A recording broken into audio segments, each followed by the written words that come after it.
ऐसा हो अगर बिना रिस्क वाली इन्वेस्टमेंट पर आपको एसआईपी के लगभग का ब्याज मिले, 9% का फिक्स्ड ब्याज मिलेगा, वो भी बैंक एफडी पर। अगर यकीन नहीं होता तो आप इस वीडियो के अंत तक बने रहें। आज की इस वीडियो में बताऊंगा बैंक के कुछ ऐसे छुपे राज के बारे में जो आपको बैंक एफडी पर सबसे ज़्यादा ब्याज देता है। तो चलिए बिना देरी के वीडियो को शुरू करते हैं। देखिए, वैसे तो ज़्यादातर लोगों को पता है कि बैंक एफडी क्या होता है, फिर भी मैं आसान भाषा में समझा देता हूँ कि बैंक एफडी क्या है। एफडी एक ऐसी इन्वेस्टमेंट है जिसमें हम अपना पैसा बैंक को एक फिक्स समय के लिए देते हैं, जैसे 6 महीने, 1 साल या 3 साल के लिए, और बदले में हमें उस पर गारंटीड रिटर्न मिलता है। मतलब हमारा पैसा भी सेफ रहता है और हमें बैंक इंटरेस्ट भी देती है।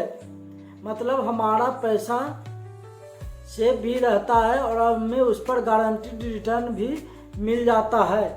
अब जनरली बैंक एफडी पर 6 से 7.5% का रिटर्न मिलता है, जैसे SBI, HDFC, bank of Baroda और बाकी बैंक में। मगर एक और तरीका है जिससे बैंक की एफडी पर ज़्यादा ब्याज पा सकते हैं। ये मुमकिन है स्मॉल फाइनेंस बैंक के जरिए। ये स्पेशल बैंक होते हैं जो काम करते हैं ताकि छोटे शहरों और गांवों में बैंक की सुविधा पहुंचा सके।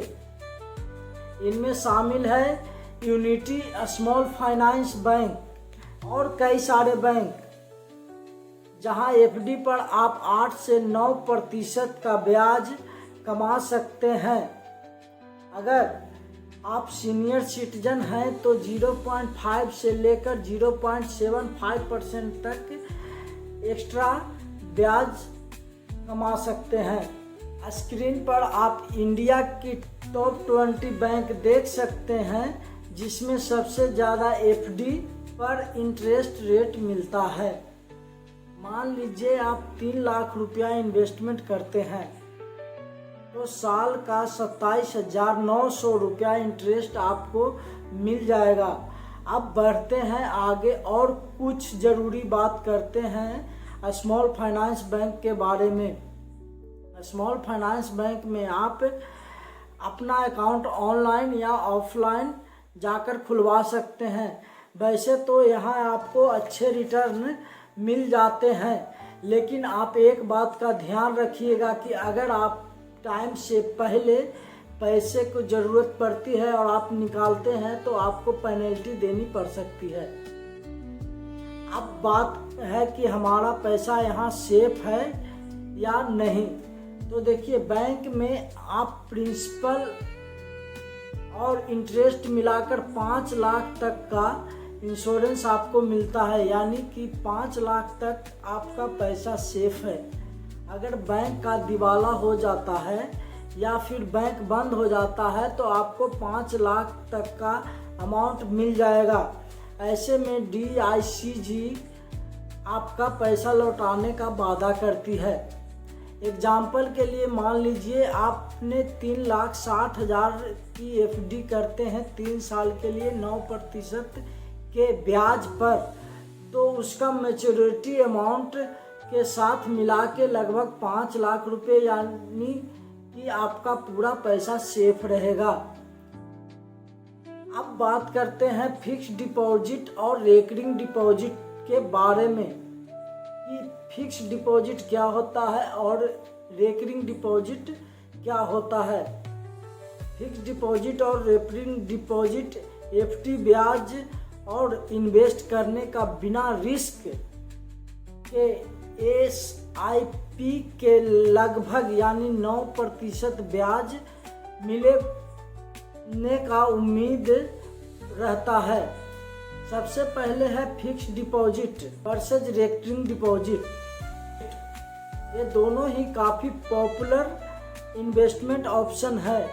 दोनों में अपने को गारंटीड रिटर्न मिलता है। सबसे पहले मीनिंग एंड पर्पस। देखिए, फिक्स डिपॉजिट में आपको वन टाइम यानी कि लमसम अमाउंट इन्वेस्ट करना होता है एक फिक्स्ड पीरियड के लिए।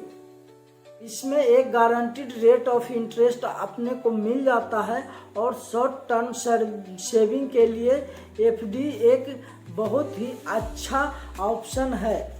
मान लीजिए एसबीआई में 1 लाख रुपए की एफडी ओपन करते हैं 444 दिन के लिए, जिस पर आपको 7.2% का quarterly compound rate of interest मिल जाता है। तो आपकी मैच्योरिटी वैल्यू बनेगी 1,09,134 रुपये की। दूसरी तरफ एक रेकरिंग डिपॉजिट यानी कि आरडी में आपको हर महीने फिक्स अमाउंट जमा करना होता है स्पेसिफिक टाइम पीरियड के लिए। इस पर आपको एक फिक्स रेट ऑफ इंटरेस्ट मिल जाता है और आरडी करने से एक डिसिप्लिन इन्वेस्टर भी आप बन जाते हैं। मान लीजिए आप पोस्ट ऑफिस का आरडी अकाउंट ओपन करते हैं और 5 साल के लिए करते हैं, जिस पर आपको 6.8% का रिटर्न क्वार्टरली कंपाउंडिंग के हिसाब से मिलता है और आप 5,000 डिपॉजिट करते हो 5 साल, तो आपको मैच्योरिटी अमाउंट बनता है 3,57,071 रुपये का। अब एफडी और आरडी में फ़र्क जान लेते हैं। एफडी और आरडी में कितना फ़र्क होता है। फर्स्ट है, एफडी में आपको पूरी रकम एक साथ डिपॉजिट करनी होती है और आरडी में आप धीरे धीरे हर महीने अपना पैसा डिपॉजिट कर सकते हैं, जैसे कि आप एसआईपी में करते हैं।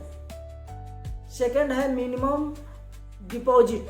एफडी में आप मिनिमम 1,000 से लेकर 5,000 से स्टार्ट कर सकते हैं और आरडी में यही अमाउंट 100 रुपये से शुरू होकर 500,000 रुपये तक आप कर सकते हैं। लेकिन अलग अलग बैंक में ये मिनिमम अमाउंट चेंज भी हो सकते हैं, किसी में 100 रुपये, किसी में 500 रुपये या किसी में 1,000 रुपये तक ये मिनिमम अमाउंट हो सकता है।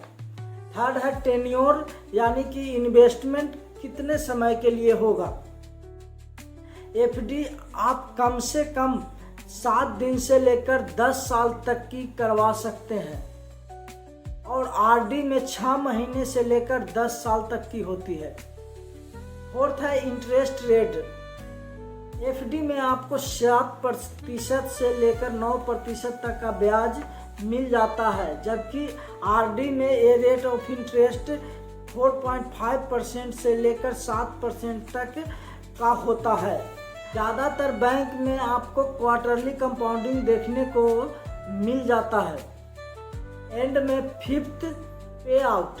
एफडी में आपको मंथली, क्वार्टरली या फिर सीधे मैच्योरिटी पर पैसे लेने का ऑप्शन मिलता है, लेकिन आरडी में आपको सीधा मैच्योरिटी पर ही ब्याज मिलता है। फिर है लिक्विडिटी।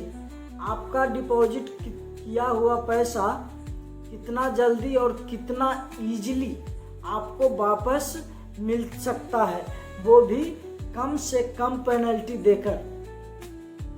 तो एफडी और आरडी दोनों के केस में आप मैच्योरिटी से पहले भी अपना पैसा निकाल सकते हैं, मगर आपको प्री मैच्योर विड्रॉवल की पेनल्टी देनी होगी। एफडी के केस में जनरली 1% और आरडी के केस में ये 0.5% होता है।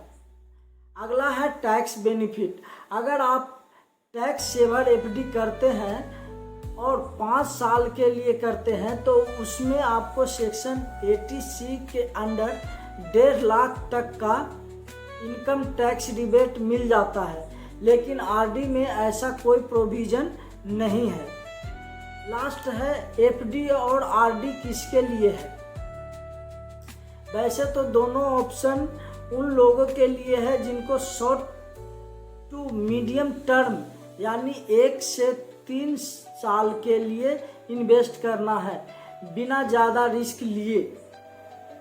तो अगर आपके पास लमसम पैसा पड़ा है तो आप एफडी कर सकते हैं, और अगर आप मंथली इन्वेस्ट करना चाहते हैं और पैसे को धीरे धीरे आप जमा करना चाहते हैं एसआईपी की तरह, तो आप आरडी को चुन सकते हैं। इससे आप एक सफल इन्वेस्टर भी बन जाते हैं। धन्यवाद।